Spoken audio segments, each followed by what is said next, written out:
What is faith? Binigay sa amin ang sasakyan ng December. Sabi na nagbigay, bibigay ko sa iyo yung sasakyan. For that moment, amin na yon. Kaya lang po yung manifestation, hindi po ng December. Nag-manifest po ito ng Marso. The moment na humingi ka, binigay na ng Diyos sa iyo. Kailangan mo lang maghihintay. Pwede nung paghingi mo ngayon, tinugunan pa ng Panginoon, meron pong timing ang Panginoon. Hindi porke hindi nangyari, ay hindi na mangyari. Hindi po, binigay na ni Lord. Kaya po nawawala, hindi nagtutuloy-tuloy, maminamal ko, kasi binibitawan po natin yung ating panalangin.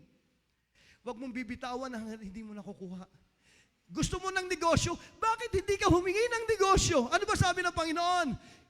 Ano man ang hingin nyo, ipagkakaloob sa inyo. Yung word na anuman, ilagay mo na kahit anong gusto mong ilagay doon.